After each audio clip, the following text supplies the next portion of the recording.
What's up, everybody? It's the Inhuman one here, and today we're going to discuss yet another theory on little nightmares.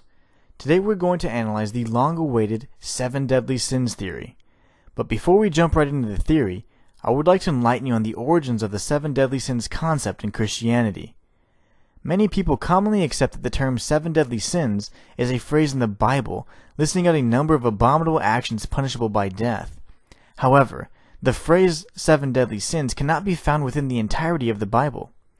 It was actually Pope Gregory I that coined the phrase and reduced the original 8 evil thoughts concept to 7 sins recognized as the most deadly.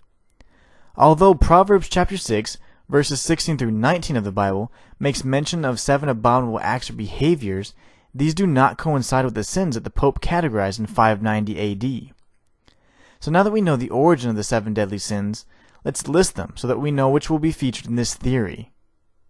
Gluttony, lust, greed, pride, envy, wrath, and sloth. We are going to be reviewing the monsters of the mall and other characters within the world of Little Nightmares and examine which sin they embody. Let's begin with the guests. These grotesque visitors of the mall waddle into the massive structure to gorge on endless helpings of meat and, of course, the ultimate delicacy of human flesh. The sin that the guests are most closely tied to is gluttony. Gluttony is the overindulgence of food, drink, and/or items of value. It is one of the several sins that are characterized by excess. The guest's association with gluttony is undeniable. Their sole purpose seems to be to devour unending servings of meat without ever feeling satiated or satisfied.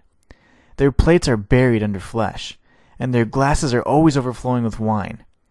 The guests personify gluttony and show how detestable excess can be when left unchecked. The next monsters of the mall we're going to examine are the bloodthirsty leeches.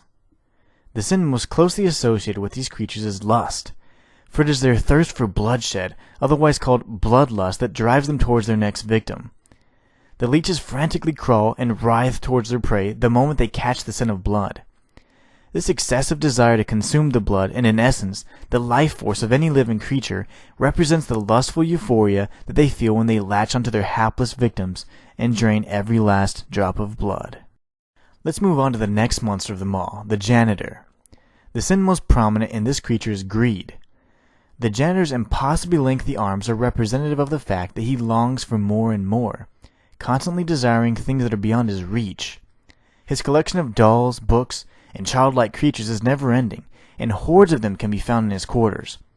The Janitor's insatiable desire to have meaningless trinkets and baubles in his possession has transformed him into a sightless creature with arms that can snatch up anything he desires. His eyes serve no purpose because he never takes the time to sit back and appreciate the collection he has amassed over the years he's inhabited the mall. The next monster of the mall we're going to discuss is the Lady. The Lady's sin is pride, or vainglory, which is essentially the obsession with oneself or hubris. The Lady's vanity is apparent once Six reaches her living quarters. All of the mirrors and reflective surfaces of the mall have been shattered or smashed, no longer allowing one's reflection to be seen. Despite this fact, the Lady is seen in her bedroom standing before her vanity, no pun intended, brushing her hair and staring blankly into the shattered mirror. It is her very twisted sense of vanity that has caused her to cover her face with a mask and not allow others to see her face. This compulsion also drove her to be somewhat of a recluse, always watching from afar, never to deal directly with the guests or other inhabitants of the mall. Let's move on to the twin chefs. The sin most closely resemblant of this twisted duo is surprisingly envy. Envy is defined as a feeling of resentful longing aroused by qualities of another. At first, this definition puzzled me. I had a difficult time making the ties between the chefs and envy until I saw the third definition of the word. It read, "A person or thing that inspires envy." It made me think of a phrase that is most likely uttered in the world of Little Nightmares. I can only imagine the guests gathering that wait year after year for the massive underwater structure to surface, talking about the chefs and their devilishly delectable meats as the envy of the mall. Let's move on to the most threatening beast that has ever stepped foot in the mall. Let's talk about Six. The sin that Six embodies is wrath. Wrath is defined as strong, vengeful anger that is commonly associated with some degree of violence. This is such a fitting definition because it describes Six and her motivations to the T. Throughout her journey from the bowels of the mall to the ladies' quarters, Six resorts to increasingly violent measures in order to achieve her goal of ultimately killing the lady. Six consumes rat flesh, dismembers the janitor, murders an innocent gnome, bleeds out the lady, and flat out murders scores of guests without a second thought as she ascends to the exterior of the mall. It is these moments that define what Six truly is and what she is capable of. It is these same urges that she fights to resist, but fails and succumbs to her innate desire to destroy all those around her. The last and most difficult sin for me to identify in the game was sloth, or despair. I had a tough time trying to convince myself that the gnomes were lazy little bastards that had just given up hope, mostly because they're just so damn cute. But after careful examination, I realized that the answer was quite clear. The individual that is most closely associated with this sin is the Runaway Kid.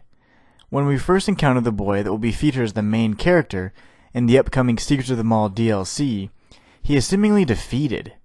Eating his meal, curled up in a submissive manner, just going through the motions.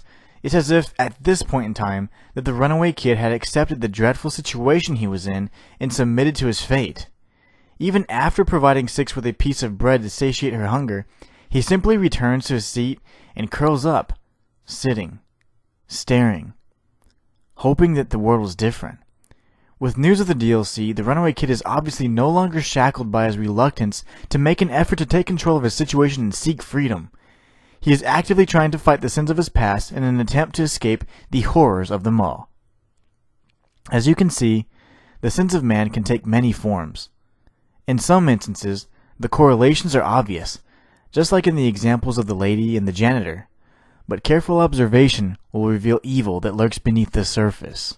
After all, the devil is in the details. It's the Inhuman One, signing out.